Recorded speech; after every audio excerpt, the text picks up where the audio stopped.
തെരഞ്ഞെടുപ്പ് പെരുമാറ്റച്ചട്ടം ബാധകമായതുകൊണ്ട്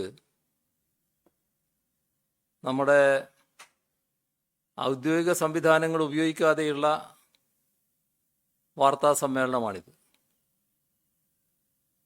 നേരത്തെ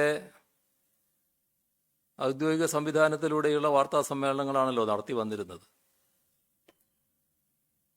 ഇതിൽ കോവിഡുമായി ബന്ധപ്പെട്ട കാര്യങ്ങൾ പറയുന്നതിന് ഔദ്യോഗിക സംവിധാനം ഉപയോഗിക്കുന്നതിൽ തെറ്റൊന്നുമില്ല തെരഞ്ഞെടുപ്പ് പെരുമാറ്റച്ചട്ടത്തിൻ്റെ ഘട്ടത്തിൽ. പക്ഷേ നിങ്ങളും ഞാനും കൂടിയുള്ള സംവദിക്കൽ വരുമ്പോൾ ചില കാര്യങ്ങൾ അതിൽ നിന്ന് മാറിപ്പോയി എന്ന് വരും.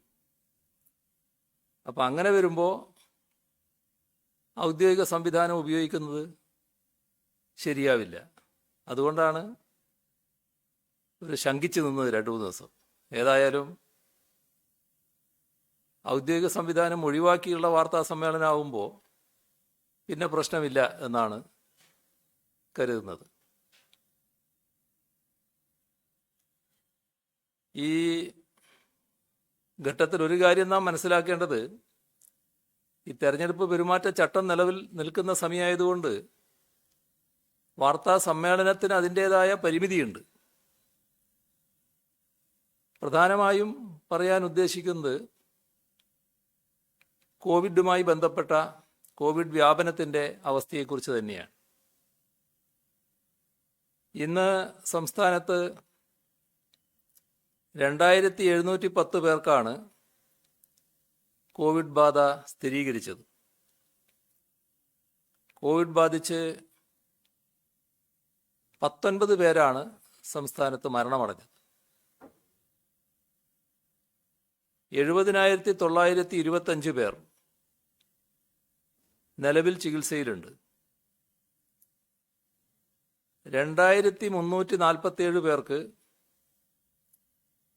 സമ്പർക്കം മൂലമാണ് ഇന്ന് രോഗബാധയുണ്ടായത്. ഉറവിടമറിയാത്ത 269 പേരുണ്ട്. രോഗബാധ സ്ഥിരീകരിച്ചവരിൽ 39 പേർ ആരോഗ്യ പ്രവർത്തകരാണ്. കഴിഞ്ഞ 24 മണിക്കൂറിൽ 25,141 സാമ്പിളുകളാണ് പരിശോധന നടത്തിയത്. 6,567 പേർ രോഗമുക്തരായി. ഈ വർഷം ജനുവരി 24-നാണ് നമ്മൾ കേരളത്തിൽ കോവിഡ് കൺട്രോൾ റൂം ആരംഭിക്കുന്നത്. ലോകാരോഗ്യ സംഘടനയുടെ മുന്നറിയിപ്പ് ലഭിച്ച ഉടൻ മറ്റ് മിക്ക പ്രദേശങ്ങളെക്കാൾ വേഗത്തിൽ സംസ്ഥാനത്തിനകത്ത് പ്രതിരോധത്തിനുള്ള തയ്യാറെടുപ്പുകൾ ആരംഭിച്ചു. രാജ്യത്താദ്യം കോവിഡ് റിപ്പോർട്ട് ചെയ്ത സംസ്ഥാനമാണ് കേരളം. എന്നിട്ടും ആദ്യത്തെ കേസുകളിൽ നിന്ന് ഒരാൾക്ക് പോലും രോഗം പടരാതിരിക്കാനുള്ള ജാഗ്രത പാലിക്കാൻ നമുക്ക് സാധിച്ചു. ഒരു കേസിൽ നിന്ന് 5000 കേസുകളിലെത്താൻ 156 ദിവസമാണ് കേരളത്തിലെടുത്തത്. ഒട്ടുമിക്ക ഇടങ്ങളിലും രോഗം വളരെ പെട്ടെന്ന് പടർന്ന് മരണം വിതച്ചപ്പോൾ നമ്മുടെ സംസ്ഥാനത്ത് കാണിച്ച ജാഗ്രതയും സർക്കാർ ആരോഗ്യ സംവിധാനങ്ങളുടെ നിതാന്തമായ കഠിനാധ്വാനവുമാണ് രോഗം വ്യാപിക്കാൻ അത്രയും ദീർഘമായ സമയമെടുക്കുന്നതിനിടയാക്കിയത്. ആ സമയത്തിനിടക്ക് ചികിത്സാ സംവിധാനങ്ങൾ കൃത്യമായി വികസിപ്പിക്കാൻ നമുക്ക് സാധിച്ചു. അതുകൊണ്ടുണ്ടായ ഗുണം പിന്നീട് രോഗവ്യാപനം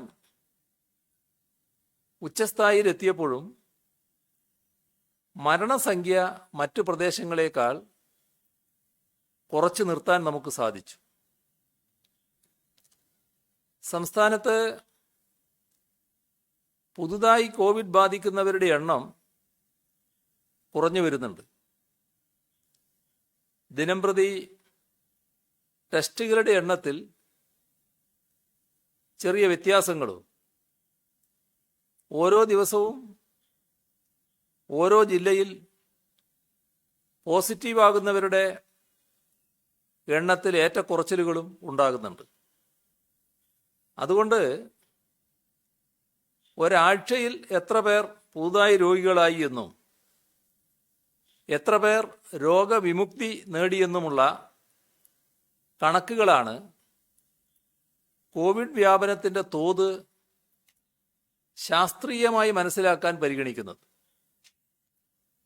ഈ തരത്തിൽ ഒക്ടോബർ 17 മുതൽ നോക്കുമ്പോൾ ഓരോ ആഴ്ചയിലും രോഗികളുടെ എണ്ണം തൊട്ടു മുൻപുള്ള ആഴ്ചയിലേതിനേക്കാൾ കുറഞ്ഞു വരുന്നുണ്ട്.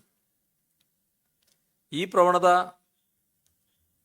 തുടർന്നുകൊണ്ടിരിക്കുന്നതായാണ് ഇപ്പോൾ മനസ്സിലാക്കുന്നത്. സംസ്ഥാനത്ത് ഏറ്റവും കൂടുതൽ രോഗികൾ ചികിത്സയിലുണ്ടായ ദിവസം ഒക്ടോബർ 24 അന്ന് 97,417 രോഗികളുടെ എണ്ണമാണ് ചികിത്സയിലുണ്ടായത്. 97,417 രോഗികളാണ് ചികിത്സയിലുണ്ടായത്. അപ്പോൾ രോഗികളുടെ എണ്ണം 1,00,000-അടുത്തെത്തി. പക്ഷേ പിന്നീട് കുറഞ്ഞു. ഇപ്പോൾ ഏതാണ്ട് 75,000 ആളുകൾ ഒരു ദിവസം ചികിത്സയിൽ കഴിയുന്ന രീതിയിൽ രോഗികളുടെ എണ്ണം കുറഞ്ഞിരിക്കുന്നു. ഓരോ ദിവസവും രോഗികളാകുന്നവരുടെ എണ്ണം രോഗവിമുക്തി നേടുന്നവരുടെ എണ്ണത്തേക്കാൾ കുറവാണ്. കോവിഡ് ആശുപത്രികളിൽ പ്രവേശിക്കുന്ന ഗുരുതര രോഗാവസ്ഥയുള്ളവരുടെ എണ്ണത്തിലും ഗണ്യമായ കുറവുണ്ട്. രോഗികളുടെ എണ്ണം കുറയുന്നത് ആശ്വാസകരമാണ്. എന്നാൽ ജനങ്ങൾ ഇതേവരെ പാലിച്ചു വന്ന ജാഗ്രതയിൽ ഇത് കാരണം ഒരു വിട്ടുവീഴ്ചയും ഉണ്ടാവരുത്. മാസ്കുകൾ ഉപയോഗിക്കുന്നതിൽ, കൈകൾ ശുചിയാക്കുന്നതിൽ, ശാരീരിക അകലം പാലിക്കുന്നതിൽ അതൊക്കെ കൃത്യമായി പാലിച്ചു പോകണം. ഒരു വീഴ്ചയും ഉണ്ടാകാൻ പാടില്ല. വീഴ്ച സംഭവിച്ചാൽ രോഗവ്യാപനം വീണ്ടും ഉയരുന്ന സാഹചര്യമാണ് ഉണ്ടാവുക. ലോകത്തിൻ്റെ പല ഭാഗത്തുമുള്ള അനുഭവങ്ങൾ കാണിക്കുന്നത് കോവിഡിന് രണ്ടാമതും മൂന്നാമതും തരംഗങ്ങൾ ഉണ്ടാകാമെന്നാണ്. അതിലുള്ളൊരു പ്രത്യേകത, ആദ്യത്തെ തരംഗത്തേക്കാൾ കൂടുതൽ രൂക്ഷമായ വ്യാപനം രണ്ടാമത്തെ തരംഗത്തിലുണ്ടാകാം. അമേരിക്ക ഇതേവരെ ഉണ്ടായതിൽ വെച്ച് ഏറ്റവും അധികം രോഗബാധിതരുണ്ടാകുന്ന അവസ്ഥയിലേക്ക് നീങ്ങിക്കൊണ്ടിരിക്കുന്നു എന്നാണ് വാർത്ത. മിക്ക യൂറോപ്യൻ രാജ്യങ്ങളിലും രോഗം കുതിച്ചു കയറുന്ന പ്രവണത കാണിക്കുകയാണ്. ഇപ്പോൾ രോഗവ്യാപനം തടയേണ്ടതില്ല എന്ന ആശയത്തിൻ്റെ ഭാഗമായി നമ്മുടെ നാട്ടിൽ പരക്കെ പ്രചരിപ്പിക്കപ്പെട്ട സ്വീഡൻ മോഡലുണ്ട്. ആ സ്വീഡൻ മോഡലും പരാജയപ്പെടുന്ന കാഴ്ചയാണ് കാണുന്നത്. അവിടെയും അടുത്ത തരംഗം ശക്തമായിരിക്കുകയാണ്. രോഗവ്യാപനം തടയുന്നതിന് നമ്മുടെ സംസ്ഥാനം സ്വീകരിച്ച നടപടികളെ ഈ സംഭവവികാസങ്ങളെല്ലാം ശരിവെക്കുകയാണ്. അതുകൊണ്ട് തന്നെ ഇതുവരെ നമ്മൾ കാണിച്ചു വന്ന കരുതലും ജാഗ്രതയും ശക്തമായി തുടരേണ്ടതാണ്. പ്രത്യേകിച്ചും തെരഞ്ഞെടുപ്പ് അടുത്തു വരുന്ന സാഹചര്യത്തിൽ. തെരഞ്ഞെടുപ്പിനെ തുടർന്ന് അമേരിക്കയിലും മറ്റും രോഗവ്യാപനം വർദ്ധിച്ചു എന്നത് ശ്രദ്ധിക്കേണ്ട കാര്യമാണ്. തദ്ദേശ സ്വയംഭരണ സ്ഥാപനങ്ങളിലേക്കുള്ള തെരഞ്ഞെടുപ്പ് പ്രചാരണം ആരംഭിച്ച ഈ ഘട്ടത്തിൽ രാഷ്ട്രീയ പാർട്ടി പ്രവർത്തകരും ഉദ്യോഗസ്ഥരും ജനങ്ങളാകെയും ഈ കാര്യത്തിൽ ശ്രദ്ധയുള്ളവരാകണം. ശാരീരിക അകലം പാലിക്കുക, മാസ്ക് ധരിക്കുക, ഇത്തരം കാര്യങ്ങളെല്ലാം കൃത്യമായി പാലിച്ചുകൊണ്ട് വേണം തെരഞ്ഞെടുപ്പ് പ്രചരണം നടത്തുന്നത്. ഇപ്പോൾ സ്ഥാനാർത്ഥികൾ കൈപിടിക്കൽ, കെട്ടിപ്പിടിക്കൽ, ഇത്തരം കാര്യങ്ങളൊക്കെ പൂർണ്ണമായും ഒഴിവാക്കണം. പ്രായാധിക്യമുള്ളവരുടെ കാര്യത്തിൽ പ്രത്യേക കരുതൽ കാണിക്കണം. നിരവധി വീടുകൾ സന്ദർശിക്കുന്നത് കാരണം പ്രചരണ പ്രവർത്തനങ്ങൾക്ക് പോകുന്നവർ എല്ലാ പ്രതിരോധ മാനദണ്ഡങ്ങളും പാലിക്കുമെന്ന് ഉറപ്പുവരുത്തണം. ഇപ്പോൾ തെരഞ്ഞെടുപ്പുമായി ബന്ധപ്പെട്ട് പ്രത്യേക മാനദണ്ഡങ്ങൾ തെരഞ്ഞെടുപ്പ് കമ്മീഷൻ ഇറക്കിയിട്ടുണ്ട്. അതിൽ ഏറ്റവും പ്രധാനപ്പെട്ടതാണ് ആളുകൾ കൂടിച്ചേർന്ന് വല്ലാതെ തമ്മിൽ ഇടകലർന്ന് കാര്യങ്ങൾ നീക്കുന്നത്. ഇത് ജാഥ, റോഡ് ഷോ മുതലായ കാര്യങ്ങളിൽ സംഭവിച്ചേക്കാം. അപ്പം അത്തരം കാര്യങ്ങൾ ഒഴിവാക്കുക തന്നെ വേണം. ഇപ്പോൾ വിദ്യാഹ്ലാദഘട്ടം, അതിലും ആളുകൾ ആവേശപൂർവം ശാരീരിക അകലം പാലിക്കാതെ അടുത്ത് പെരുമാറുന്ന രീതി വരും. അത്തരത്തിലുള്ള എല്ലാ കൂട്ടായ്മകളും ഈ തെരഞ്ഞെടുപ്പിൻ്റെ ആദ്യം തൊട്ട് അന്ത്യം വരെ, അതായത് ആദ്യത്തെ പ്രചരണ നാൾ തൊട്ട് വിദ്യാഹ്ലാദ ഘട്ടം വരെ നമുക്ക് പൂർണ്ണമായും ഒഴിവാക്കാൻ കഴിയണം.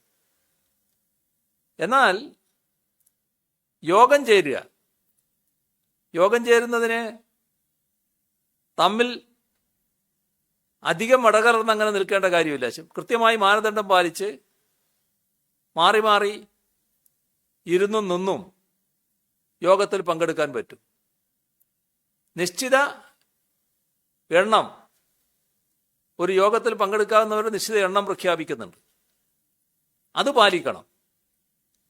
അതേസമയം കൃത്യമായി ശാരീരിക അകലം പാലിച്ച് ഇരിക്കുകയോ നിൽക്കുകയോ ഏതാണോ അവിടെ പ്രായോഗികം അത് ചെയ്താൽ ആ യോഗം, ഏത് യോഗമായാലും കൃത്യമായി നടത്തിക്കൊണ്ടുപോകാൻ സാധിക്കും.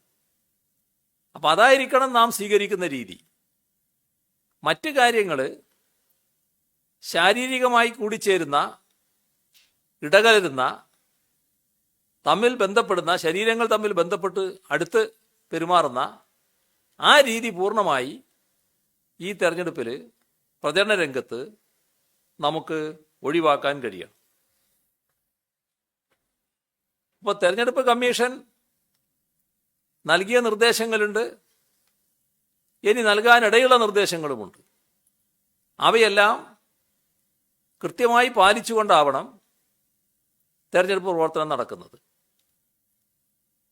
തെരഞ്ഞെടുപ്പ് പ്രചാരണത്തിൻ്റെ ഭാഗമായി കോവിഡുമായി ബന്ധപ്പെട്ട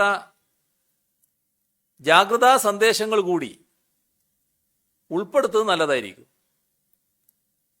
ഓരോ സ്ഥാനാർത്ഥിയും അത്തരം കാര്യങ്ങൾക്ക് കൂടി മുൻതൂക്കം കൊടുത്താൽ കോവിഡ് മാനദണ്ഡങ്ങൾ എന്തൊക്കെയാണ് പാലിക്കേണ്ടത് എന്ന് എല്ലാവർക്കും ബോധ്യമാവും.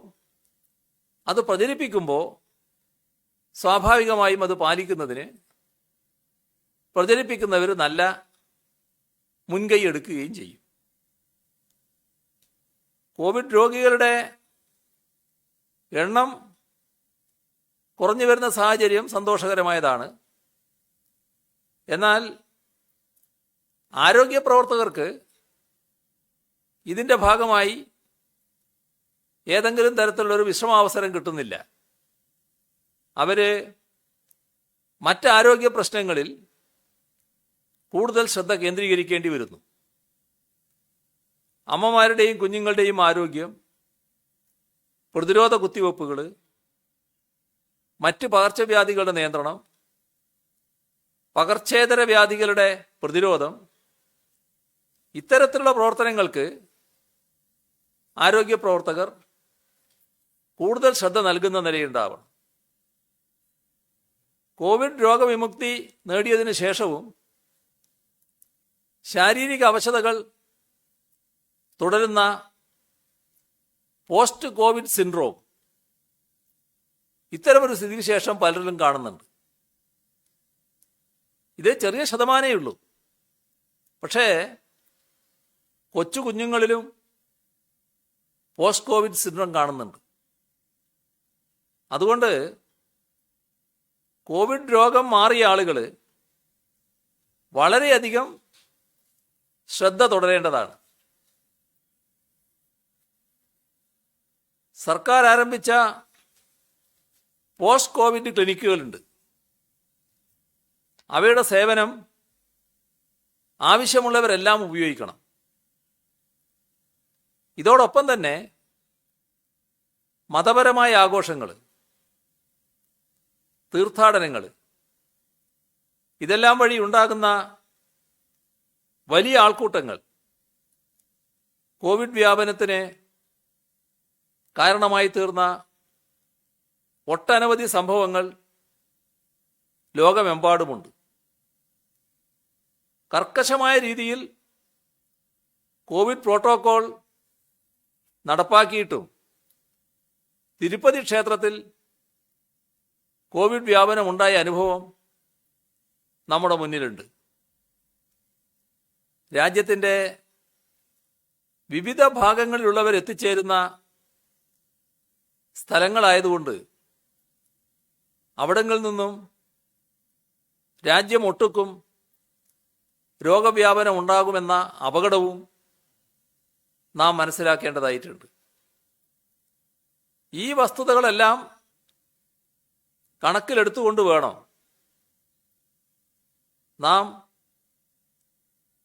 അതീവ ജാഗ്രത പാലിച്ചുകൊണ്ട് വേണം ഇത്തവണ ശബരിമല തീർത്ഥാടനം നടത്തുന്നത്. സർക്കാർ സംവിധാനങ്ങൾ നിഷ്കർഷിക്കുന്ന ജാഗ്രതാ നിർദ്ദേശങ്ങൾ കൃത്യമായി പാലിക്കാനും സുരക്ഷാ മാനദണ്ഡങ്ങൾ അതുമായി ആത്മാർത്ഥമായി സഹകരിക്കാനും തീർത്ഥാടനത്തിനെത്തുന്ന മുഴുവൻ ആളുകളും സന്നദ്ധരാവണം. ആളുകൾ കൂട്ടമായിരിക്കുക, തൊട്ടുതൊട്ടിരിക്കുക, അടഞ്ഞ സ്ഥലങ്ങളിരിക്കുക, ഇവയൊക്കെ കോവിഡ് വ്യാപനത്തിന് കാരണമാകുന്ന പ്രധാന 3 ഘടകങ്ങളാണ്. ഈ 3 സാഹചര്യങ്ങൾ പരമാവധി ഒഴിവാക്കാനുള്ള നടപടികളാണ് സർക്കാർ കൈക്കൊള്ളുന്നത്. ഓരോ ദിവസവും കടത്തിവിടുന്ന തീർത്ഥാടകരുടെ എണ്ണത്തിന് പരിധി നിശ്ചയിച്ചിട്ടുണ്ട്. അങ്ങനെയാണെങ്കിൽ മാത്രമേ മേൽപ്പറഞ്ഞ 3 ഘടകങ്ങളും ഒഴിവാക്കിക്കൊണ്ട് മുന്നോട്ട് പോകാൻ നമുക്ക് സാധിക്കുകയുള്ളൂ. എല്ലാ തീർത്ഥാടകരും യാത്രക്കിടയിൽ നിർബന്ധമായും മാസ്കുകൾ ധരിക്കണം, കൈകൾ ഇടയ്ക്കിടെ ശുചിയാക്കണം, ശാരീരിക അകലം പാലിക്കണം. അതോടൊപ്പം ഓരോ ആളും ഹാൻഡ് സാനിറ്റൈസർ കരുതുകയും വേണം. പനി, ചുമ, ശ്വാസതടസ്സം, ക്ഷീണം ഇത്തരം ലക്ഷണങ്ങളുള്ള കോവിഡ് ഈ അടുത്ത കാലത്ത് ബാധിച്ച ആളുകൾ ശബരിമല തീർത്ഥാടനം ഇത്തവണ ഒഴിവാക്കുന്നതായിരിക്കും ഉചിതം. അവരുടെ ശാരീരിക അവശതകൾ കൂടുതൽ ഗുരുതരമാകുന്നതിന് ഇത് കാരണമായേക്കാം.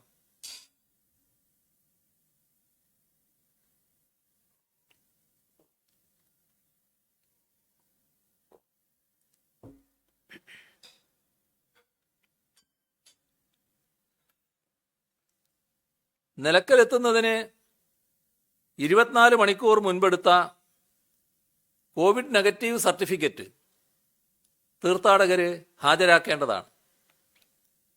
അതിനായി ശബരിമലയിലേക്കുള്ള വഴിയിൽ പ്രധാന പൊതുസ്ഥലങ്ങളിൽ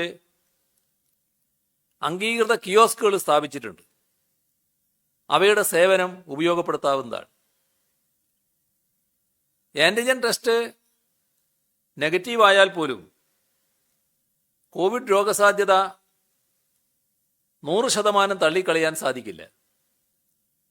അതുകൊണ്ട് തന്നെ ടെസ്റ്റ് നെഗറ്റീവ് ആയതുകൊണ്ട് മറ്റ് ജാഗ്രത ആവശ്യമില്ല എന്ന് ആരും കരുതാൻ പാടില്ല.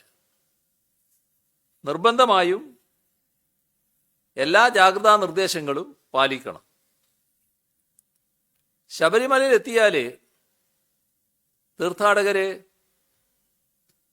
ഓരോ 30 മിനിറ്റിലും കൈകൾ ശുചിയാക്കണം. മാസ്ക് ധരിക്കാനും കഴിയാവുന്ന ഇടങ്ങളിലെല്ലാം 6 മീറ്റർ അകലം പാലിക്കാനും ശ്രദ്ധിക്കണം. നിലക്കലും പമ്പയിലും ആളുകൾ തിങ്ങി നിൽക്കുന്നത് ഒഴിവാക്കണം. ടോയ്ലറ്റുകൾ ഇടയ്ക്കിടെ അണുവിമുക്തമാക്കണം. ഒരു സ്ഥലത്തും ആളുകൾ കൂട്ടം കൂടി നിൽക്കുന്നത് അനുവദിക്കാൻ പറ്റില്ല. തീർത്ഥാടകർക്കൊപ്പം വരുന്ന ഡ്രൈവർമാര്, പാചകക്കാര്, ക്ലീനർമാര് ഇവരെല്ലാം നിർബന്ധമായും എല്ലാ കോവിഡ് പ്രോട്ടോക്കോളും പാലിക്കാൻ ബാധ്യസ്ഥരാണ്. കോവിഡ് വിവരങ്ങൾക്കൊപ്പം ഇന്നൊരു പ്രത്യേക വിഷയം കൂട്ടിച്ചേർക്കേണ്ടതുണ്ട്. COVID-19 പ്രതിരോധത്തിൽ കേരളം സ്വീകരിച്ച നടപടികളെ റിസർവ് ബാങ്ക് ഓഫ് ഇന്ത്യയുടെ വാർഷിക പ്രസിദ്ധീകരണമായ state finances a study of budgets of 2020-21 ഇതിൽ പ്രത്യേകമായി പ്രതിപാദിച്ചിരിക്കുകയാണ്. COVID-19 The Kerala Model of Containment, The Role of Local Self-Government എന്ന ശീർഷകത്തിലാണ് നമ്മുടെ സംസ്ഥാനത്തിൻ്റെ കോവിഡ് പ്രതിരോധത്തെക്കുറിച്ച് റിസർവ് ബാങ്ക് ഇത്തരത്തിൽ പ്രതിപാദിക്കുന്നത്. രാജ്യത്തെ ആദ്യത്തെ കോവിഡ് കേസ് കേരളത്തിലാണ് റെക്കോർഡ് ചെയ്യപ്പെട്ടത്. പ്രവാസികളുടെ വലിയ സംഖ്യ കേരളത്തിൽ നിന്ന് ഉള്ളവരായതിനാലും കേരളമൊരു അന്താരാഷ്ട്ര ടൂറിസ്റ്റ് കേന്ദ്രമായതിനാലും സംസ്ഥാനം ഹോട്ട്സ്പോട്ടായി മാറുമെന്ന് ആശങ്കയുണ്ടായിരുന്നു. എന്നാൽ വിജയകരമായി ആദ്യത്തെ ഘട്ടത്തിൽ COVID-19 പ്രതിരോധം കേരളത്തിൽ നടന്നു. രണ്ടാമത്തെ ഘട്ടം യാത്രാ വിലക്കുകൾ നീങ്ങിയപ്പോഴാണ് ഉണ്ടായത്. കേസുകളുടെ എണ്ണം കൂടിയപ്പോഴും കേരളത്തിലെ മരണനിരക്ക് 0.3% അഖിലേന്ത്യാ ശരാശരി 1.5%. കോവിഡ് ഫസ്റ്റ് ലൈൻ ട്രീറ്റ്മെന്റ് സെന്ററുകൾ സംസ്ഥാനത്തുടനീളം സ്ഥാപിക്കുകയും കോൺട്രാക്ട് ട്രേസിംഗ്, ടെസ്റ്റിംഗ്, ക്വാറന്റൈൻ എന്നിവ സ്വീകരിക്കുകയും ചെയ്യുന്നുണ്ട്. തദ്ദേശ സ്വയംഭരണ സ്ഥാപനങ്ങളുടെ ഇടപെടലാണ് ഇതിലേറ്റവും ശ്രദ്ധേയം. ലോക്ക്ഡൗൺ കാലത്ത് പൊതുസ്ഥലങ്ങളുടെ ശുചീകരണം, പാർശ്വവൽക്കരിക്കപ്പെട്ടവരെ സഹായിക്കൽ, ലോക്ക്ഡൗൺ മാർഗനിർദ്ദേശങ്ങൾ നടപ്പാക്കൽ, ക്വാറന്റൈനിലുള്ളവർക്ക് ആവശ്യമായ സേവനങ്ങൾ നൽകൽ, ഇവയിൽ തദ്ദേശ സ്വയംഭരണ സ്ഥാപനങ്ങൾ വലിയ പങ്കുവഹിച്ചു. സമൂഹ വ്യാപനം തടയുന്നതിലും ഇത് സഹായിച്ചു. കുടുംബശ്രീ, അംഗൻവാടി എന്നിവയുടെ സേവനവും റിപ്പോർട്ടിൽ എടുത്തു പറഞ്ഞിട്ടുണ്ട്. 2018-19 തദ്ദേശ സ്ഥാപനങ്ങൾക്ക് സംസ്ഥാനത്തിൻ്റെ തനത് നികുതി വരുമാനത്തിൻ്റെ 20.1% പങ്കുവച്ചപ്പോൾ അഖിലേന്ത്യാ ശരാശരി 9.1%.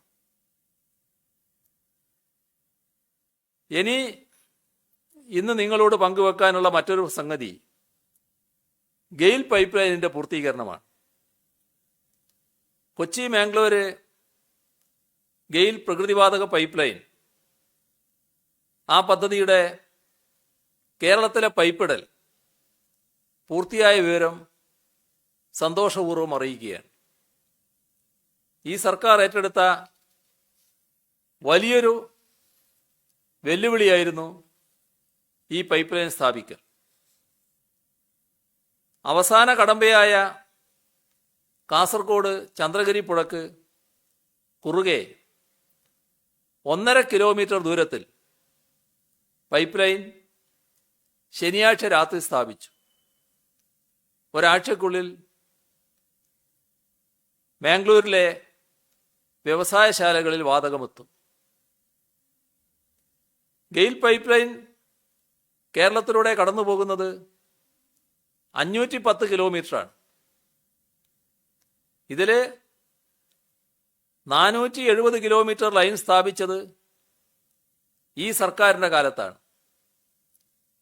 UDF പൂർത്തിയാക്കിയത് 40 കിലോമീറ്റർ മാത്രമായിരുന്നു. പദ്ധതിക്ക് ഏകജാലക അനുമതി നൽകിയത് VS അച്യുതാനന്ദൻ മുഖ്യമന്ത്രിയായിരിക്കുകയാണ്. കൊച്ചിയിലെ വ്യവസായശാലകൾക്ക് പ്രകൃതിവാതകം കൊടുക്കുന്ന പൈപ്പ് ലൈൻ വിന്യാസമായിരുന്നു ആദ്യഘട്ടം. രണ്ടാം ഘട്ടമായ കൊച്ചി മാംഗ്ലൂര് പൈപ്പ് ലൈനാണ് ശനിയാഴ്ച പൂർത്തിയായത്. കമ്മീഷൻ ചെയ്യാൻ കഴിയുമെന്നാണ് കരുതുന്നത്. ഇതോടൊപ്പം ഇത് മംഗലാപുരം ലൈനിൻ്റെ കാര്യമാണ് പറഞ്ഞത്. ബാംഗ്ലൂർ ലൈനുണ്ട്. ബാംഗ്ലൂർ ലൈനിൻ്റെ ഭാഗമായ കൂറ്റനാട് വാളയാർ പൈപ്പ് ലൈനും 94 കിലോമീറ്റർ പൂർത്തിയായിട്ടുണ്ട്. 2021 ജനുവരിയിൽ അത് കമ്മീഷൻ ചെയ്യാനാകുമെന്നാണ് പ്രതീക്ഷിക്കുന്നത്. രണ്ടാം ഘട്ടം UDF സർക്കാർ 2012 ജനുവരിയിൽ തുടങ്ങിയിരുന്നു. പക്ഷേ സ്ഥലം ഏറ്റെടുക്കാനുള്ള തടസ്സം മൂലം 2013 നവംബറിൽ പണി പൂർണ്ണമായും നിർത്തി. എല്ലാ കരാറുകളും റദ്ദാക്കി.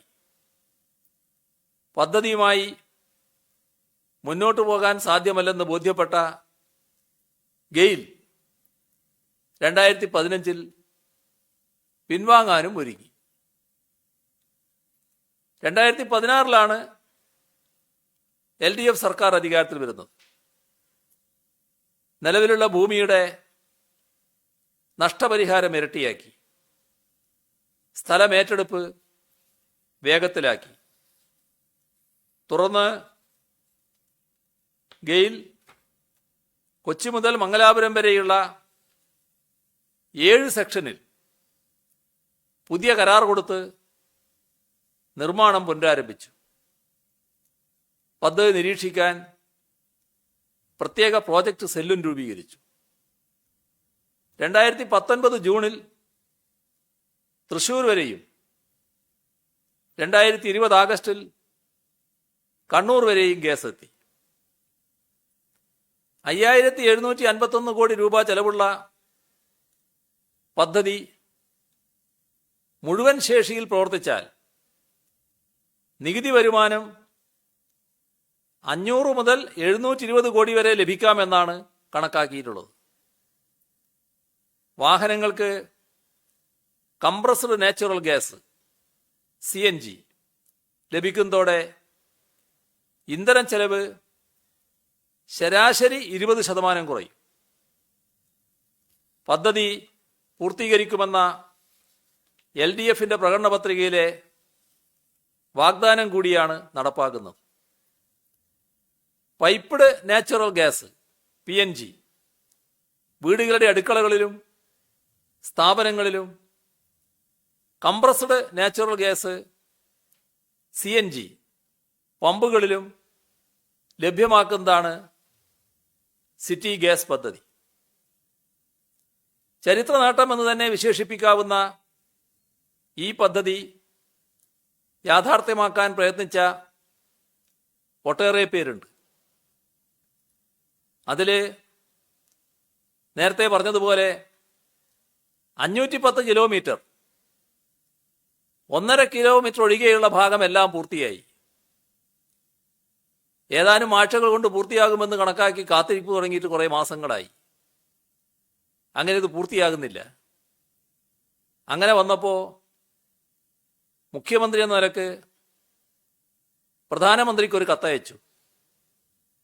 ഇതാണ് അവസ്ഥ, നേരിട്ട് ഇടപെടൽ ആവശ്യമുണ്ട് എന്ന് പറഞ്ഞുകൊണ്ട്. അതിന് ഫലമുണ്ടായി.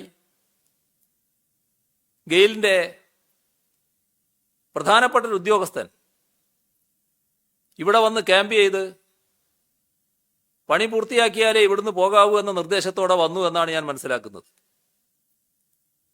അങ്ങനെ ഒരു ഇടപെടൽ നടത്താൻ തയ്യാറായ, ഇത് പൂർത്തീകരിക്കുന്ന ഘട്ടത്തിൽ ആ 1.5 കിലോമീറ്റർ പൈപ്പ് ലൈൻ ഇടുന്നതിന് കത്തിലൂടെ ആവശ്യപ്പെട്ടപ്പോൾ നേരിട്ട് ഇടപെടാൻ തയ്യാറായ പ്രധാനമന്ത്രിയുള്ള കൃതജ്ഞത ഈ ഘട്ടത്തിൽ രേഖപ്പെടുത്തട്ടെ. അതോടൊപ്പം ഇത് പൂർത്തിയാക്കാൻ പ്രയത്നിച്ച ഒരുപാട് ആളുകളുണ്ട്, കേരളത്തിൽ ആകമാനമുള്ളവരുണ്ട്. അതിനോട് സർവാത്മനാ സഹകരിച്ച ജനങ്ങളുണ്ട്. ഇവരെയെല്ലാം സർക്കാരിൻ്റെ നന്ദി അറിയിക്കുന്നു, അവരെയെല്ലാം അഭിവാദ്യം ചെയ്യുന്നു. ഇത്രയും കാര്യങ്ങളാണ് ഇന്ന് നിങ്ങളുമായി പങ്കുവെക്കാനുള്ളത്.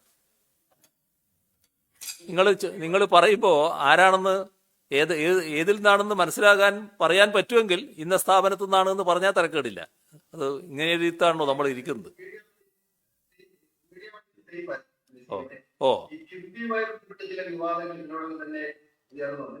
കിഫ്ബി വിദേശത്ത് നിന്ന് വായ്പ എടുക്കുന്നത് ഭരണഘടനാ വിരുദ്ധമാണെന്ന് CAG-യുടെ കാര്യത്തിൽ കേന്ദ്ര ഏജൻസികൾ സംസ്ഥാനത്തെ വികസന പദ്ധതികൾ തടസ്സപ്പെടുത്തുന്നു എന്ന് നേരത്തെ തന്നെ CAG വ്യക്തമാക്കിയിരുന്നു. അതിന്റെ തുടർച്ചയാണ് കിഫ്ബിയിലെ ഈ കിഫ്ബിയുമായി ബന്ധപ്പെട്ട CAG-യുടെ കാര്യപ്പെട്ടോടുന്ന സംസ്ഥാന സർക്കാർ. ഇതിന്റെ വിശദാംശങ്ങള് നമ്മുടെ ധനകാര്യമന്ത്രി ഡോക്ടർ തോമസ് ഐസക്ക് സംസാരിച്ച് കഴിഞ്ഞിട്ടുണ്ട്. ഇപ്പോൾ സർക്കാർ അധികാരത്തിൽ വരുമ്പോൾ ജനങ്ങളുടെ വികസന പ്രതീക്ഷ വളരെ വലുതായിരുന്നു. എന്നാൽ നമുക്കെല്ലാവർക്കും അറിയാവുന്നൊരു യാഥാർത്ഥ്യമുണ്ട്. നമ്മുടെ വിഭവം, ഈ വികസന പ്രതീക്ഷ നിറവേറ്റാൻ ആവശ്യമുള്ള വിഭവം അതിനനുസരിച്ച് നമുക്കില്ല. അപ്പോൾ വരുമാന സ്രോതസ്സുകൾ ഇതിനനുസരിച്ച് വർദ്ധിക്കണം. അതിനെന്താണ് മാർഗം? പുറത്തു നിന്ന് ധനസമാഹരണം നടത്തണം. അപ്പോൾ നിലവിൽ കിഫ്ബി എന്ന സംവിധാനമുണ്ട്. ആ സംവിധാനത്തെ വിപുലീകരിച്ച് ഇതിനായി ഉപയോഗപ്പെടുത്താൻ സർക്കാർ തീരുമാനിച്ചു. അങ്ങനെയാണ് കിഫ്ബി ഇപ്പോൾ നാടാകെ അറിയുന്ന തരത്തിലായത്. യഥാർത്ഥത്തിൽ മുൻ സർക്കാരുകളും കിഫ്ബിയെ ഉപയോഗിച്ചിട്ടുണ്ട്. ഞങ്ങളതിനെ വിപുലപ്പെടുത്തി. നാടിൻ്റെ വികസനത്തിന് വേണ്ടി പ്രതിബദ്ധതയോടെ നീങ്ങുന്ന ഒരു സർക്കാർ എന്ന നിലക്ക്, വികസനത്തിന് മുൻതൂക്കം കൊടുക്കുന്ന ഒരു സർക്കാർ എന്ന നിലക്ക് ബജറ്റിന് താങ്ങാനാവാത്ത തരത്തിലുള്ള വികസന പദ്ധതികൾ ഏറ്റെടുക്കണമെങ്കിൽ പുതിയ ധനസ്രോതസ് വേണം. അപ്പം ഞങ്ങൾ കണക്കാക്കിയത് 50,000 കോടി രൂപയുടെ വികസന പദ്ധതികളെങ്കിലും ഈ തരത്തിൽ നടപ്പാക്കാനാവണമെന്നാണ്. എന്നാൽ 50 ഇപ്പോഴത് 55,000 കോടിയിലധികം രൂപയുടെ പദ്ധതികൾക്ക് അനുമതി നൽകിയെന്ന അവസ്ഥയിലേക്ക് എത്തിക്കഴിഞ്ഞിരിക്കുന്നു. പല പദ്ധതികളും പൂർത്തിയാക്കാനും കഴിഞ്ഞിരിക്കുന്നു. അതിനിടയിലാണ് ഈ കിഫ്ബിയെ തകർക്കാനുള്ള നീക്കമായിട്ട് വരുന്നത്. ഇവിടെ നമ്മൾ ശ്രദ്ധിക്കേണ്ട ഒരു കാര്യം, കിഫ്ബി വന്നപ്പോൾ തന്നെ അതായത് ഈ രീതിയിൽ രംഗപ്രവേശം ചെയ്തപ്പോൾ അതിനെ പരിഹസിച്ചവരുണ്ട്. നമുക്കെല്ലാവർക്കും അറിയാലോ അത്. പക്ഷെ അത് യാഥാർത്ഥ്യമായി. അപ്പോൾ തകർക്കാനുള്ള നീക്കവുമായി ആരെങ്കിലും വന്നാൽ അതിന് നിന്നു കൊടുക്കാൻ നമുക്ക് കഴിയില്ല. കാരണം ഇത് നമ്മുടെ നാടിൻ്റെ ആവശ്യങ്ങൾ പൂർത്തീകരിക്കാനുള്ളതാണ്. അതിനാണ് കിഫ്ബിയിലൂടെ ശ്രമിക്കുന്നത്. അതിന് തുരങ്കം വെക്കാൻ എന്തിനാണ് ശ്രമിക്കുന്നത്? ഇപ്പോൾ നമ്മുടെ കുട്ടികൾ അന്താരാഷ്ട്ര നിലവാരമുള്ള സ്കൂളുകളിൽ പഠിക്കുന്നത് ആ കുടുംബങ്ങളിലെല്ലാം ഉണ്ടാക്കുന്ന സന്തോഷമില്ലേ? ഇപ്പം എല്ലാ പ്രദേശത്തും കാണാൻ കഴിയുന്നതല്ലേ സ്കൂളുകളുടെ നിലവാരം? അത് നാട്ടിനാകെ ഉണ്ടാകുന്ന മാറ്റമല്ലേ? നമ്മുടെ നാട്ടിലെ സ്കൂൾ എന്താണ് മെച്ചപ്പെടാത്തത് എന്ന് ചിന്തിച്ച പലരും ഉണ്ടായിരുന്നില്ലേ? അപ്പോൾ അന്താരാഷ്ട്ര നിലവാരത്തിലേക്ക് ഒരു സ്കൂളുകൾ വരുമ്പോൾ നമ്മുടെ വിദ്യാഭ്യാസ സ്ഥാപനങ്ങൾ ആകെ അങ്ങനെ മാറുമ്പോൾ അതാരെയാണ് അസ്വസ്ഥപ്പെടുത്തുക? എല്ലാവരും അതിൽ സന്തോഷിക്കുകയല്ലേ ചെയ്യുക? നാട് പൊതുവിൽ സന്തോഷിക്കുകയാണല്ലോ ചെയ്യുന്നത്. നാട് സന്തോഷിക്കുകയാണ്, നാട് അതിനോടൊപ്പമാണ്. ഇപ്പോൾ കോവിഡ് നമുക്ക് നല്ല രീതിയിൽ തടുത്തു നിർത്താൻ കഴിഞ്ഞു. ജനങ്ങളുടെ പങ്ക് അതിൽ പ്രധാനമാണ്. പക്ഷേ ആരോഗ്യരംഗത്തിൻ്റെ പങ്കില്ലേ?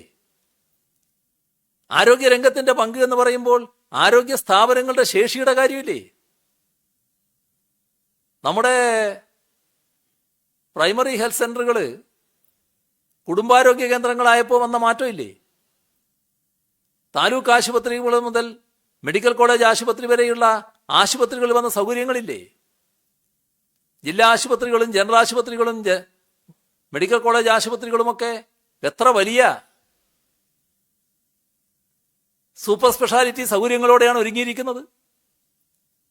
ഇനിയും അവിടങ്ങളിൽ ഒട്ടേറെ സൗകര്യങ്ങൾ വന്നുകൊണ്ടിരിക്കുകയല്ലേ? ഇതിനെയൊക്കെ എല്ലാവരും അംഗീകരിക്കല്ലേ ചെയ്യുക? നാട് അംഗീകരിക്കല്ലേ ചെയ്യുക? ഈ മാറ്റം നാട് ഉൾക്കൊള്ളുകയല്ലേ ചെയ്യുക? ആരെങ്കിലും അതിനെ തള്ളിപ്പറയൂ? ഇതല്ലേ നമ്മൾ കാണേണ്ടത്? ഇതാരെയാ അസ്വസ്ഥമാക്കുന്നത്? നാട്ടിലാർക്കും അസ്വസ്ഥതയില്ല. ചില വികലമായ മനസ്സുകളെ ചിലപ്പോൾ അസ്വസ്ഥമാക്കിയേക്കും. പക്ഷെ നാടും നാട്ടുകാരും ഇതിൻ്റെ കൂടെയെല്ലാം നിൽക്കുകയാണ് എന്നതാണ് വസ്തുത. നമ്മുടെ നാടിൻ്റെ പശ്ചാത്തല സൗകര്യം വർദ്ധിച്ചാൽ അത് നാട്ടിനുണ്ടാക്കുന്ന മാറ്റം എത്ര വലുതായിരിക്കും? ഒരാള് ഒരു സ്ഥലത്ത് ഇറങ്ങി കുറച്ച് അകലെയാണ് സ്ഥാപനമെന്ന് വിചാരിക്കുക. ആ സ്ഥാപനത്തിലെത്തണം, സഞ്ചരിച്ച് റോഡിലൂടെ യാത്ര ചെയ്യണം. ഇപ്പോൾ എറണാകുളം തിരുവനന്തപുരം യാത്ര ചെയ്യുന്ന ധാരാളം ആളുകളുണ്ടല്ലോ. എറണാകുളം കോഴിക്കോട് യാത്ര ചെയ്യുന്ന ധാരാളം ആളുകളുണ്ടല്ലോ. കോഴിക്കോട്, കണ്ണൂർ യാത്ര ചെയ്യുന്ന ധാരാളം ആളുകളുണ്ടല്ലോ. ഈ ഓരോ സെക്ടറും എടുത്ത് നിങ്ങൾ പരിശോധിച്ച് നോക്ക്. എത്ര മണിക്കൂറുകളാണ് ദുർവ്യയപ്പെട്ടു പോകുന്നത്. ഇപ്പം നമ്മുടെ റോഡുകളുടെ സൗകര്യം വർദ്ധിച്ചാൽ എത്ര സമയമാണ് ലാഭം. ആ റോഡുകളുടെ വികസനം യാഥാർത്ഥ്യമാക്കുന്നത്, നമ്മുടെ ഗ്രാമീണ റോഡുകളുടെ അടക്കം വികസനം യാഥാർത്ഥ്യമാക്കുന്നത്, PWD റോഡുകൾ മാത്രമല്ല, ഗ്രാമീണ റോഡുകൾ അടക്കം വരുന്നത് കിഫ്ബിയുടെ പണം ഉപയോഗിച്ചല്ലേ അതെല്ലാം ചെയ്യുന്നത്. നാട്ടുകാർക്കാകെ സന്തോഷമല്ലേ അത്. നമ്മുടെ ഭാവി തലമുറക്ക് സന്തോഷം പകരുന്ന കാര്യമല്ലേ അത്. നാടിന്റെ വികസനം ഉറപ്പാക്കുന്ന കാര്യമല്ലേ അത്. അതിന് ആരെങ്കിലും അസ്വസ്ഥമാകുമോ? നാട് അസ്വസ്ഥമാകില്ല, നാട്ടുകാരും ജനങ്ങളും അസ്വസ്ഥമാകില്ല. ചില വികലമായ മനസ്സുകൾ ചിലപ്പോൾ അസ്വസ്ഥമായി എന്ന് വരും. ഇപ്പോ നമ്മളെ ഈ കാലം, നമ്മളിപ്പോൾ സംസാരിക്കുന്നത് ഇങ്ങനെയാണല്ലോ, ഇതാണല്ലോ കാലം. ഇന്റർനെറ്റിന്റെ മഹാസാധ്യതകൾ ഉപയോഗിക്കുന്നൊരു കാലാണല്ലോ. അപ്പൊ അങ്ങനൊരു കാലത്ത് പാവപ്പെട്ടവർക്ക് ഇന്റർനെറ്റ് സൗജന്യ നിരക്കിൽ ലഭിക്കുക എന്ന് പറയുന്നത് എല്ലാവരും സന്തോഷിക്കുന്ന കാര്യമല്ലേ. എല്ലായിടവും ഇന്റർനെറ്റ്, എല്ലാ വീടുകളിലും ഇന്റർനെറ്റ്. ഇന്റർനെറ്റ് ഓരോ ആളുടെയും അവകാശമായി മാറുന്നു. ഇന്നത്തെ കാലത്ത് ആളുകളുടെ ആവശ്യമല്ലേ അത്. അതിന് പാരപണിയണമെന്ന് ആരെങ്കിലും ചിന്തിക്കുകയോ? ചിന്തിക്കുന്ന ചിലരുണ്ടാവും, അത് പ്രത്യേക താല്പര്യക്കാരാണ്. പക്ഷെ നമ്മുടെ നാട്ടിലെ ജനങ്ങൾ ചിന്തിക്കുകയോ? ജനങ്ങൾ അതിനോടൊപ്പമല്ലേ. ജനങ്ങൾ അതിനെ നല്ല രീതിയിൽ കൈയും നീട്ടി സ്വീകരിക്കല്ലേ. ഇതല്ലേ വസ്തുത. ഇപ്പോ ഒരു ഭാഗത്തു കൂടി മലയോര ഹൈവേ പോകുന്നു, വേറൊരു ഭാഗത്തു കൂടി തീരദേശ ഹൈവേ പോകുന്നു. ഇതൊക്കെ നാട്ടിലുണ്ടാക്കുന്ന മാറ്റമില്ലേ. നാട്ടുകാർ ആഗ്രഹിക്കുന്ന കാര്യമല്ലേ ഇതൊക്കെ. ഇത്തരം കാര്യങ്ങൾ വേണമെന്നുള്ളത്. ഏതാ പണം? നമുക്ക് പണത്തിന് ക്ഷാമമുണ്ട്. ഈ പണമാണല്ലോ സ്രോതസ്സായി നമ്മൾ കണ്ടത്. കിഫ്ബിയുടെ സ്രോതസ്സാണല്ലോ നമ്മൾ ഉപയോഗിച്ചത്. അതിന്റെ ഭാഗമായാണല്ലോ ആ പണം ഉപയോഗിച്ചുകൊണ്ട് ഇതെല്ലാം നടപ്പാക്കുന്നത്. ഇപ്പോ കേരളത്തിലാകെ നിരവധി കുടിവെള്ള പദ്ധതികൾ നമ്മുടെ സംസ്ഥാനത്ത് നല്ല രീതിയിൽ കുടിവെള്ള പദ്ധതികൾ നടപ്പാക്കുകയാണ്. എല്ലാവരിലേക്കും കുടിവെള്ളം എത്തിക്കലാണ് നാം ലക്ഷ്യമിടുന്നത്. നല്ല പങ്കല്ലേ കിഫ്ബി വഹിക്കുന്നത്? അതിനാർക്കെങ്കിലും എതിർപ്പുണ്ടാകുമോ? ഇവിടെ ഒട്ടേറെ വ്യവസായ പാർക്കുകൾ വരുന്നു. വ്യവസായ പാർക്കുകളിലൂടെ വ്യവസായ രംഗത്ത് വരുന്ന ചൈതന്യം, പുതിയ പുതിയ പദ്ധതികൾ എത്ര കണ്ട്. നാടിന്റെ മാറ്റമല്ലേ ഇതൊക്കെ കുറിക്കുന്നത്. ഇതിന്റെ കൂടെയാണ് വൻകിട പദ്ധതികൾ. ആ വൻകിട പദ്ധതികൾക്കും കിഫ്ബിയുടെ ധനസ്രോതസ് തന്നെയാണ് നാം ഉപയോഗിക്കുന്നത്. ഇതൊക്കെ നാട് ആഗ്രഹിച്ച കാര്യങ്ങളല്ലേ. ഇതെല്ലാം ഇല്ലാത്തതായിരുന്നല്ലോ ഒരു കുറവായിട്ട് നമ്മുടെ നാടും നാട്ടുകാരും കണ്ടിരുന്നത്. അതിനുള്ള നടപടികൾ സർക്കാർ സ്വീകരിക്കുമ്പോൾ നാട്ടുകാരതിനെതിരാണോ? ജനങ്ങളെതിരല്ല, നാടെതിരല്ല. നമ്മുടെ നാടിന്റെ നാളത്തെ ആവശ്യങ്ങൾ കണ്ടറിഞ്ഞുകൊണ്ടുള്ള ഇടപെടലാണ് ഇത് എന്നാണ് ഇതിനെക്കുറിച്ച് പൊതുവെ ആളുകൾ കാണുന്നത്. ഇത്തരം കാര്യങ്ങൾ നടപ്പാക്കുന്നതിൽ, കിഫ്ബിയെ ഉപയോഗിക്കുന്നതിൽ എന്ത് തെറ്റാണുള്ളത്? ഇത്തരം വികസന പദ്ധതികൾ വേണ്ടെന്നാണോ ഇതിനെതിരെ രംഗത്ത് വരുന്നവര് പറയുന്നത്? ഇവിടെ വ്യക്തമാക്കിയല്ലോ കാര്യങ്ങൾ. ഒരു സംഘപരിവാർ നേതാവ് ബഹുമാനപ്പെട്ട ഹൈക്കോടതിയിൽ ഹർജി നൽകുന്നു. അതിനെ കോൺഗ്രസിന്റെ KPCCയുടെ ഭാരവാഹി വാദിക്കാൻ ചെല്ലുന്നു.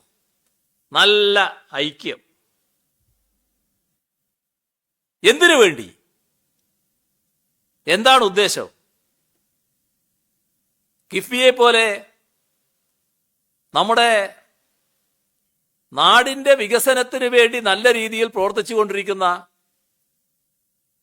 അതിനുവേണ്ടി വലിയ തോതിൽ പ്രയത്നിക്കുന്ന ഒരു സ്ഥാപനത്തെ തകർക്കാൻ കച്ചകെട്ടി ഇറങ്ങിയിരിക്കല്ലേ? അതിനോട് നാട് യോജിക്കില്ല.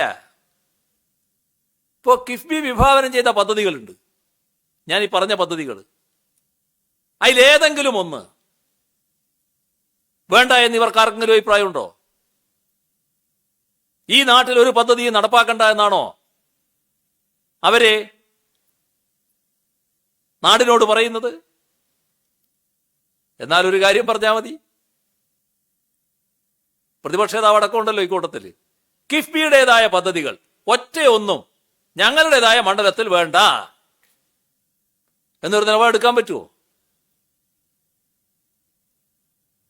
സർക്കാർ ഇക്കാര്യത്തിൽ കണ്ട സമീപനം എന്താ? നാടിന്റെ ആവശ്യമാണ്, അവിടെ ആര് പ്രതിനിധീകരിക്കുന്നുള്ളതല്ല.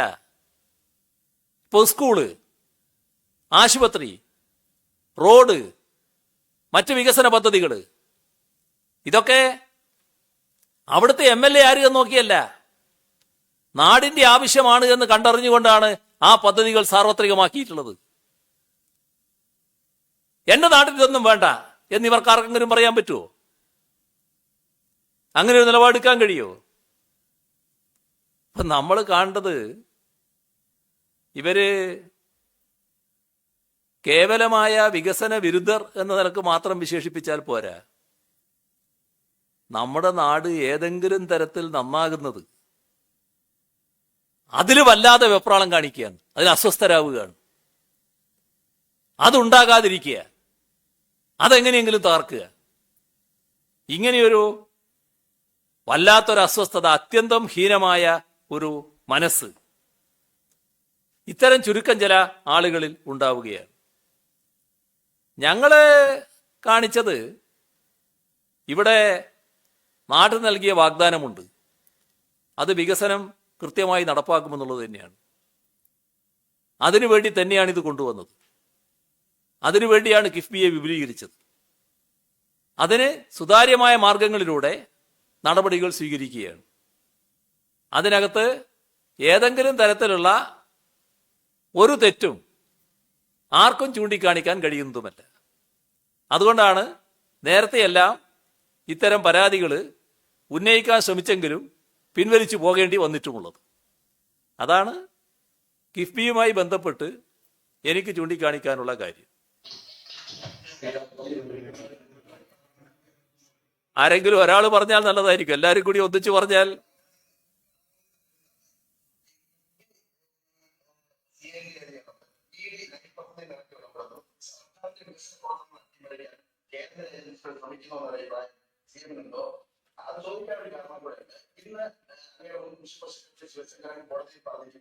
ചില രാഷ്ട്രീയ പേര് നിർബന്ധിക്കുമെന്നാണ്. അങ്ങനെ എന്തെങ്കിലും ശ്രദ്ധയിൽപ്പെട്ടിട്ടുണ്ടോ? ഇതില് ഒരു കാര്യം നാം കാണണം, നമ്മുടെ നാട്ടിൽ നടക്കുന്ന ഇത്തരം വികസന പ്രവർത്തനങ്ങൾ, ആ വികസന പ്രവർത്തനങ്ങളിൽ നാടും ജനങ്ങളും എല്ലാം അനുകൂലമാണ്. അതിൽ കക്ഷി രാഷ്ട്രീയ വ്യത്യാസമൊന്നുമില്ല, എല്ലാവരും അതിനെ അനുകൂലിക്കുകയാണ്. എന്നാൽ ചിലർക്ക് അതിലൊരു പ്രയാസമുണ്ട്. ആ പ്രയാസം എന്താ? ആ പ്രയാസം ഇത് ഈ LDF ഗവൺമെന്റിന്റെ കാലത്താണല്ലോ നടക്കുന്നത് എന്താണ്. നമ്മളൊന്ന് മാറി ചിന്തിച്ചാൽ എന്താണ് ഒരു ഗവൺമെന്റിന്റെ ധർമ്മം? നാടിന്റെ വികസനം ഉറപ്പുവരുത്തലല്ലേ? ഏതൊരു ഗവൺമെന്റ് ആയാലും ചെയ്യേണ്ട കാര്യമല്ലേ? നാടിന്റെ വികസനം ഉറപ്പുവരുത്തുന്ന പ്രവർത്തനം ഒരു സർക്കാർ ഏറ്റെടുക്കുമ്പോൾ അത് സർക്കാരിന്റെ മെച്ചപ്പെട്ട പ്രവർത്തനമായി പോകുന്ന തരത്തിലാണോ കാണേണ്ടത്? സർക്കാരിന്റെ മെച്ചപ്പെട്ട പ്രവർത്തനമായി വിശേഷിപ്പിക്കപ്പെടുന്നത് തങ്ങളുടെ രാഷ്ട്രീയ താല്പര്യത്തിന് വിരുദ്ധമാണ് എന്ന നിലപാടെടുത്ത് നാടിന്റെ വികസനം തടയാനുള്ള ശ്രമം നടത്താമോ? ഞങ്ങൾ കാണിക്കുന്നതിൽ വല്ല വീഴ്ചയുണ്ടെങ്കിൽ അത് ചൂണ്ടിക്കാണിക്കുക, ഞങ്ങളെ വിമർശിക്കുക. അതിലൊന്നും ഞങ്ങൾക്ക് യാതൊരു അങ്കലാപ്പുമില്ല. പക്ഷേ നാടിന്റെ വികസനത്തിന് വേണ്ടി കാര്യങ്ങൾ ചെയ്യുമ്പോൾ അത് സർക്കാരിന്റെ യശസ് എങ്ങനെയെങ്കിലും ഉയർത്തിക്കളഞ്ഞാൽ അത് തങ്ങൾക്ക് ദോഷമാണ് എന്ന തരത്തിൽ ചിന്തിക്കാൻ പാടില്ലല്ലോ. ഇപ്പൊ കേരളത്തിന്റെ അന്തരീക്ഷം നിങ്ങൾ നോക്ക്. കേരളത്തിൽ ഇങ്ങനെ വികസന പ്രവർത്തനങ്ങൾ നടക്കുന്നത് രാഷ്ട്രീയ നേതൃത്വം മാത്രമല്ല അതിന്റെ പങ്കാളികൾ, അതിന്റെ ഉത്തരവാദികൾ. ഗവൺമെന്റ് പ്രവർത്തനം എങ്ങനെയാ? ഇപ്പൊ കേരളത്തിന് മികച്ച ഗവേണൻസിന് തുടർച്ചയായി അവാർഡുകൾ ലഭിക്കുന്നു. ഈ മികച്ച ഗവേണൻസ് നടത്താൻ കഴിയുന്നത് എന്തുകൊണ്ടാ? അതിൽ രാഷ്ട്രീയ നേതൃത്വം മാത്രമല്ല പങ്ക്. രാഷ്ട്രീയ നേതൃത്വത്തിന് അതിൻ്റെതായ ചെറിയ പങ്കുണ്ടാവും. പക്ഷേ വിപുലമായ പങ്കാർക്കാ? നമ്മുടെ ഈ നിർവഹണം നടത്തുന്ന ഉദ്യോഗസ്ഥർക്കുള്ളതാണ്. ആ ഉദ്യോഗസ്ഥരുടെ മേലെ ഇന്ത്യ രാജ്യത്തിലെ അന്വേഷണ ഏജൻസികൾ മുഴുവൻ വട്ടമിട്ട് പറക്കുക.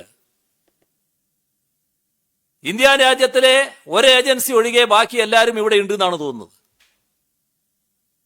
അവരെല്ലാം ഇങ്ങനെ വട്ടമിട്ട് പറക്കുക. എന്നിട്ട് ആ ഉദ്യോഗസ്ഥരെ തുടർ പ്രവർത്തനങ്ങളിൽ നിസ്സംഗരാക്കത്തക്ക രീതിയിൽ ഇടപെടുക. എന്താണ് അതിന്റെ ഉദ്ദേശം?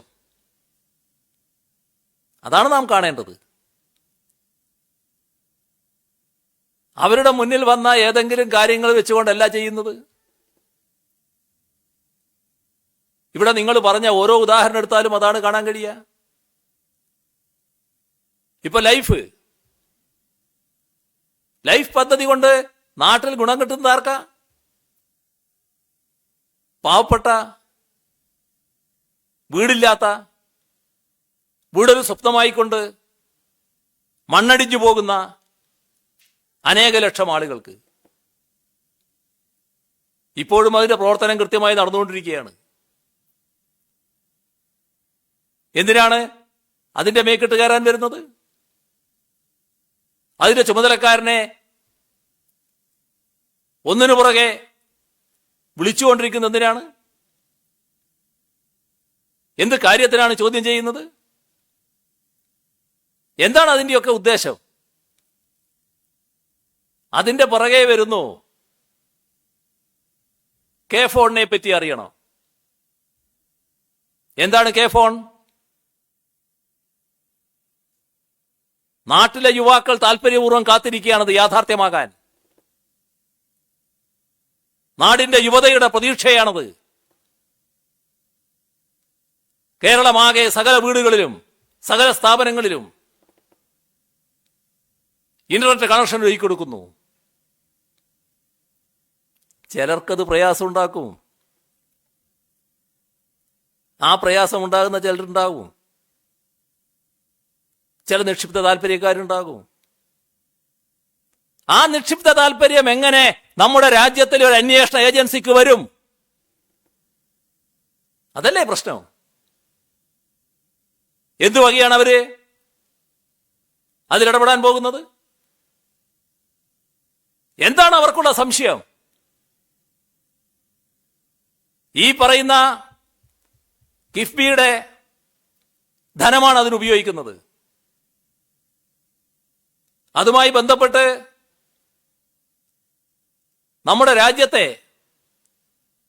നവരത്ന കമ്പനികളിൽ ഒന്നായ BHEL ആണ്, ബെല്ലാണ് അത് നടപ്പാക്കുന്നത്. എവിടെയാണ് അവർക്ക് സംശയം? കിഫ്ബി നടപ്പാക്കുന്ന നിർവഹണ ഏജൻസികളെ കുറിച്ചല്ല, കിഫ്ബി എന്നതിനോടാണ്. അല്ലെങ്കിൽ കിഫ്ബി അല്ല, ഞാൻ പറയുമ്പോൾ മാറിപ്പോയി, കെ ഫോൺ എന്നതിനോടാണ് വിയോജിപ്പ്. നിങ്ങൾ എന്തിന് കെ ഫോണിന് പോകണം? അതിന് വേറെ ആളില്ലേ ഇവിടെ? ആ താല്പര്യം കൊണ്ട് അവിടെ ഇരുന്നാ മതി, ഇങ്ങോട്ട് വരണ്ട. അത് മനസ്സിലായിക്കൊള്ളണം. നിങ്ങൾ എന്തിന് അത്തരമൊരു കാര്യം നടത്തുന്നു? ആ കാര്യം നടത്താൻ ഒരുപാട് സ്വകാര്യ ഏജൻസികളും കുത്തകളും നമ്മുടെ രാജ്യത്തുണ്ടല്ലോ. അവർ ചെയ്തോളുമല്ലോ എന്നാണ് പരോക്ഷമായി ഞങ്ങളോട് പറയുന്നത്. അതിനതേ നാണയത്തിൽ പറയാണ്, അത് മനസ്സിൽ വെച്ചാ മതി. ഒരു കുത്തകയുടെയും വക്കാലത്തെടുത്തുകൊണ്ട് ഇങ്ങോട്ട് വരണ്ട. ഞങ്ങൾക്കതിലൊന്നും അശേഷം സംശയവുമില്ല, ആശങ്കയുമില്ല. എന്തിനാണ് നിങ്ങളുടെ പുറപ്പാട്? K4 മാത്രമല്ലല്ലോ ഇപ്പോൾ പറയുന്നത്, പിന്നെയും കുറെ കാര്യങ്ങൾ പറയുന്നുണ്ടല്ലോ. എന്തെല്ലാം വിവരങ്ങളാണ് നിങ്ങൾക്ക് വേണ്ടത്? എല്ലാറ്റിനെക്കുറിച്ചും ഞാനിപ്പോ വിശദമായിട്ട് പോകുന്നില്ല. ഈ ടോറൻസ് ദീർഘകാലമായി ഷെൽഫിൽ കിടക്കുന്ന പദ്ധതിയാ. കഴിഞ്ഞ ഗവൺമെന്റ് കാലത്തെയുണ്ട്. LDF എന്താ അതിന് താല്പര്യം വരാൻ കാരണം? 15,000 യുവാക്കൾക്ക് തൊഴിൽ കൊടുക്കുന്ന ഒരു സ്ഥാപനം, 15,000 പേർക്ക് തൊഴിൽ ലഭിക്കാനുള്ള സാധ്യത തിരുവനന്തപുരത്ത് വരുന്നു. അതിന് താല്പര്യം കാണിക്കണ്ടേ? ഈ നാടിനു വേണ്ടി നിലകൊള്ളുന്ന ഒരു സർക്കാരാകുമ്പോ അതിൽ താല്പര്യം കാണിക്കില്ലേ? അത് സ്വാഭാവികല്ലേ? സ്വാഭാവികമായും താല്പര്യം കാണിക്കും. എന്താ നിങ്ങളെ സംശയം? എന്താണ് നിങ്ങൾക്ക് മനസ്സിലാക്കേണ്ടത്? ഏതാണ് നിങ്ങൾക്ക് തടയേണ്ടത്? ഏതാനും വികല മനസ്സുകളുടെ താല്പര്യത്തിനനുസരിച്ച് തുള്ളിക്കളിക്കുന്നവരായി അന്വേഷണ ഏജൻസികൾ മാറാൻ പാടില്ല. അത് തന്നെയാണ് വ്യക്തമാക്കാനുള്ളത്. ഞങ്ങൾക്ക് ഈ നാട് ഏൽപ്പിച്ചു തന്ന ഉത്തരവാദിത്വമുണ്ട്. ആ ഉത്തരവാദിത്വം 2016 കേരളം എന്തായിരുന്നോ അവിടുന്ന് പുറകോട്ട് കൊണ്ടുപോവുക എന്നുള്ളതല്ല, അവിടുന്ന് മുന്നോട്ട് കൊണ്ടുപോവുക എന്താണ്? ആ ഉത്തരവാദിത്വമാണ് ഞങ്ങൾ നിറവേറ്റുന്നത്.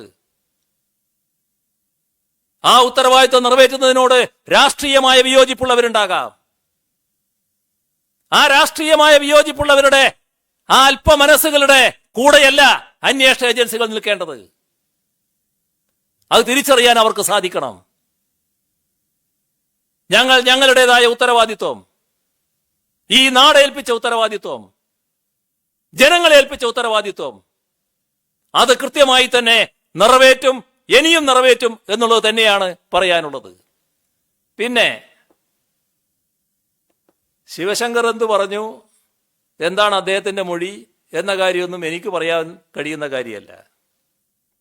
അത് അതിന്റെ വിശദാംശങ്ങൾ മനസ്സിലാക്കിയതിന് ശേഷം മാത്രമേ പറയാൻ കഴിയൂ.